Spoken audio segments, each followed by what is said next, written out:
everybody, welcome back. Today I have a new thing to do a 12-hour wear test on.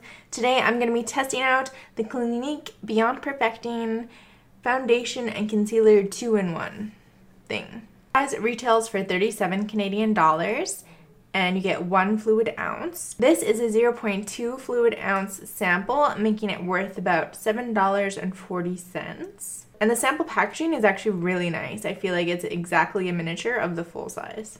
It claims to be a 24-hour wear, oil-free foundation and concealer in one that is lightweight and moisturizing, offering full coverage without clogging pores. I have the color 0.5 Breeze. It's supposed to be for any skin type.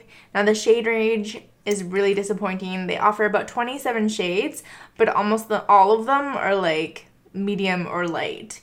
They offer maybe 4 slightly darker shades that don't go very deep. They also claim that it is a natural matte finish and that it is sweat and humidity resistant. So let me get applying this to my face. Obviously it's going to be my foundation and my concealer today. I'm going to be applying it with a old beauty blender and then we'll give it a full day's wear test. Alright, let me get applying. One other annoying thing about the shades is on Sephora's website, they'll have a shade name like Breeze for example, but then they don't tell you anything about the undertones or anything about the qualities, or I guess anything to help you predict what shade you're gonna be. None of that information's there. Let me get applying. Kind of got the old Shape Tape applicator and it goes on really nice, blends out easily. When I had a lot more acne back in the day, I was never really sure about these doe foot applicators, because what if you put it over a patch and spread that acne around? I'm a little, I guess, less picky about it now that my skin's kind of cleared up a little bit, but I don't know. It's kind of something that if it works for you, that's cool and it works for you. But I also kind of feel like it doesn't work or it creeps a lot of people out. So let's try it under the eyes. And then of course I'm just going to spot conceal around a couple parts of my face that I feel like I would normally touch up with concealer.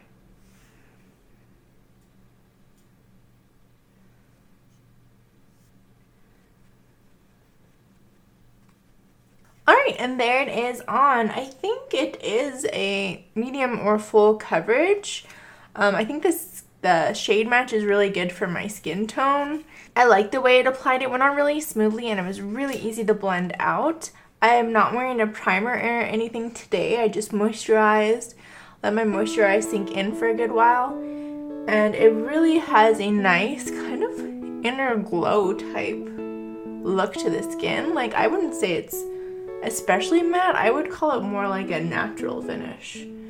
I think it is a little bit cakey around the lower part of my mouth where I'm a little bit more hairy maybe, and maybe a little bit cakey up in the dry part on my forehead. But I usually get pretty oily throughout the day, so that kind of stuff doesn't really bother me because usually it kind of sorts itself out after I've had it on for a little while. Let me finish up my face makeup.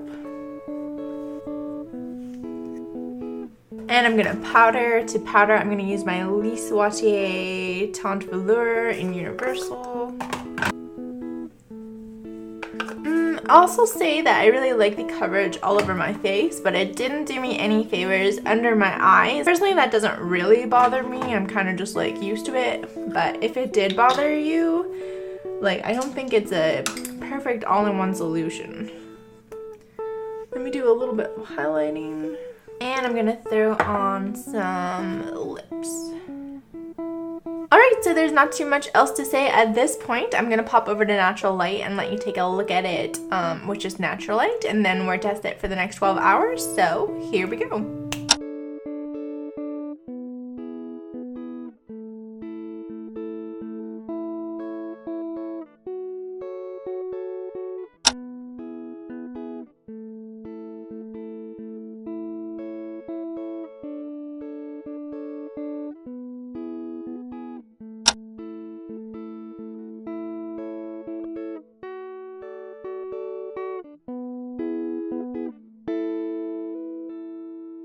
Alright folks, it's the end of the night and here is what I'm looking like. I actually ended up powdering around like 9 o'clock using my Fenty blotting powder. I was out at the time so I didn't like get it on video. But I was just feeling pretty greasy and my eyelids were feeling pretty greasy. So I decided to like take a minute and powder. I would say about an hour or so before my last check-in, I really could like feel greasy, and it wasn't greasy enough to like blot or deal with it at that last check-in. But like after dinner and snacks, I really felt like I could use a nice like soaking up of that grease. Which is also kind of surprising because like it's super cold here in Alberta still. I feel for the most part that my skin's been really dry and it hasn't been especially oily or oil producing. So that kind of makes me feel like oil control isn't the best with this foundation. It does kind of like cling to any dry areas and just kind of emphasize like texture.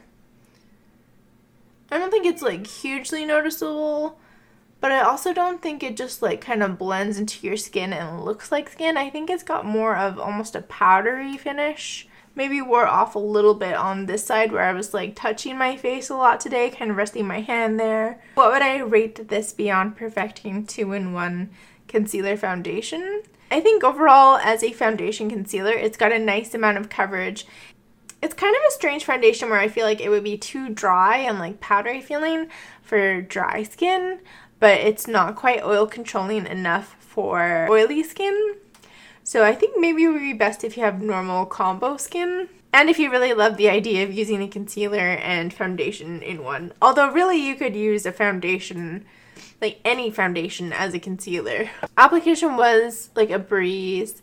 And of course it did wear for the full 12 hours. So overall, like I liked it, but I just thought it looked a little bit too much like makeup, or it was a little bit too dry and oily for my skin.